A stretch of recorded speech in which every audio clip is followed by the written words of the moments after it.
分身一直在钻研，而他的招怒影。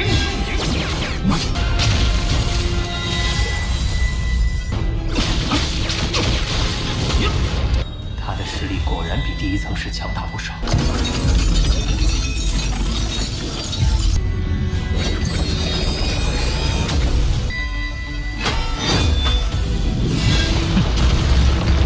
Hola Donghua lovers, Fabio di sini, salam kenal. Gimana kabar kalian semua? Semoga kalian baik-baik saja dan diberi rejeki yang berlimpah. Kali ini saya mau membahas Donghua berjudul Sword Star, episode ke-146, menceritakan Luo Feng di dunia pasca apokaliptik yang penuh dengan monster cerdas saat ia menjadi seorang pejuang dan secara bertahap meningkat dengan mengatasi berbagai kesulitan. Jika kalian suka alur ceritanya, jangan lupa tekan tombol like-nya. Episode dimulai di kota Primal Chaos pada 6 Juni 2075. Luo Feng melaksanakan rencana untuk fokus berlatih di ruang lettering tanpa gangguan dari luar karena ia tidak pernah terlihat lagi. Banyak yang bertanya-tanya tentang keberadaannya. Sementara itu Jalas semakin sombong karena berhasil melewati level kedua jembatan surgawi. Ia merasa telah memenangkan persaingan dengan Luo Feng. Meskipun Luo Feng sendiri tidak peduli, Jalas bahkan membanggakan pencapaiannya pada Wuka yang juga tidak menunjukkan minat dan hanya pergi tanpa komentar. Di tempat lain, Kaisar Zhenyan terus memantau Luo Feng dan tetap fokus berlatih tanpa mencoba tantangan jembatan surgawi. Ia khawatir Luo Feng akan terjebak dalam pelatihannya dan mencoba mencapai level yang mungkin tak bisa ia raih. Namun, meski Luo Feng tak berniat bersaing, ia tidak bisa sepenuhnya menghindari persaingan dalam jangka panjang. Waktu terus berjalan dan meskipun ada obat perpanjangan hidup, setiap individu memiliki bakat berbeda untuk bertahan hidup dan menjadi prajurit. Pada 2078,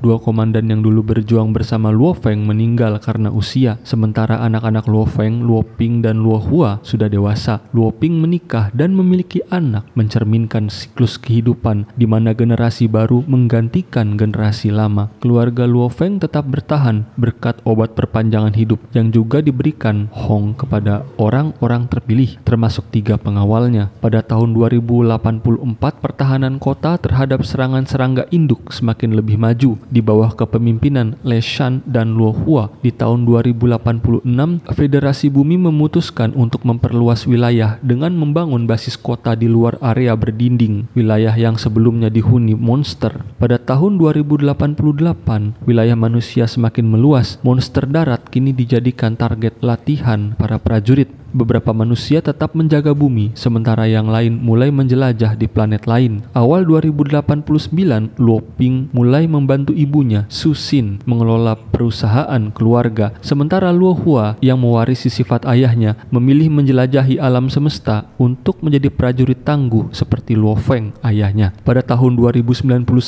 camp pelatihan elit menaikkan standar bagi murid-muridnya yang kini harus mencapai level Star Traveler. Pada tahun 2092, para prajurit menjelajahi laut yang dipenuhi monster laut yang lebih menakutkan dari monster darat dan berhasil mengamankan wilayah tersebut. Pada tahun 2099, rencana terraforming Mars dimulai, dipimpin oleh Shuang, Zhao Rou, dan Mi Xiao, pengawal Hong sekaligus senior Luo Feng di camp pelatihan elit. Meskipun masa depan masih tidak pasti, warga bumi terus maju selangkah demi selangkah dan Luo Feng pun tak tinggal diam. Ia menggunakan metode floating blood untuk memperdalam pemahaman tentang gambar Chaos Monument, khususnya gambar Raindrop. Setelah bertahun-tahun, Luo Feng merasakan kemajuan besar dalam pemahaman hukum asal dan keterampilannya. Di waktu bumi, ia telah berlatih selama 30 tahun, sementara di alam semesta primal hanya 10 tahun. Setelah lama menyendiri, Luo Feng akhirnya muncul kembali dan menunjukkan hasil latihannya. Setelah itu, beberapa dari 10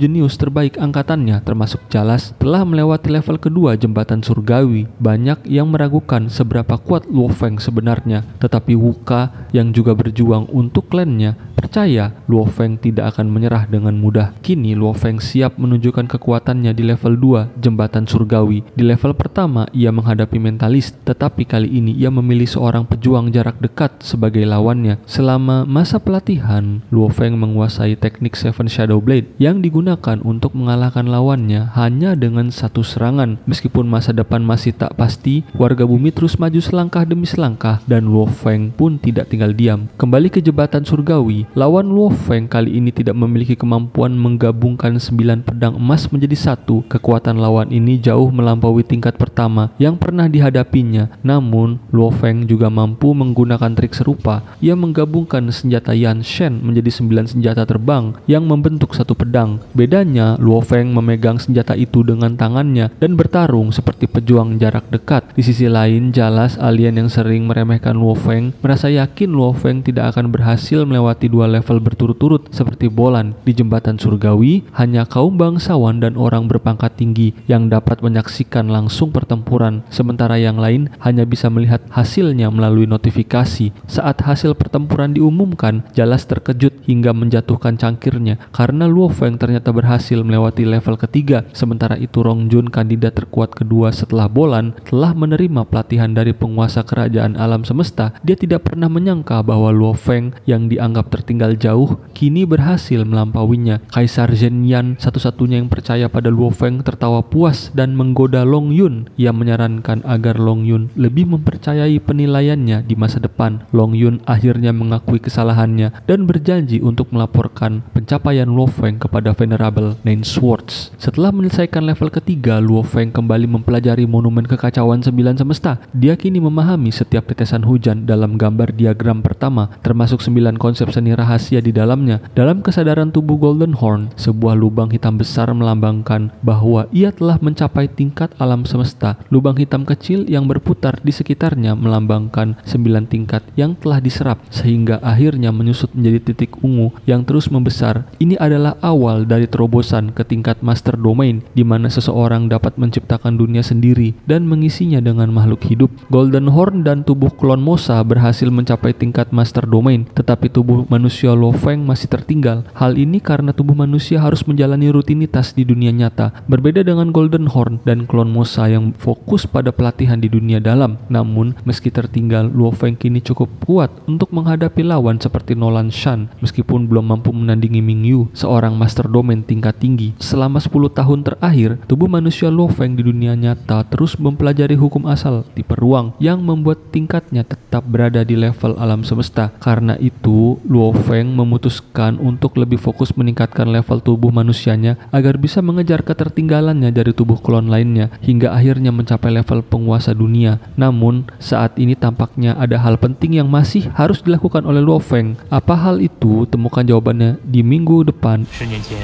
因地球人这么久，竟然没你看得准。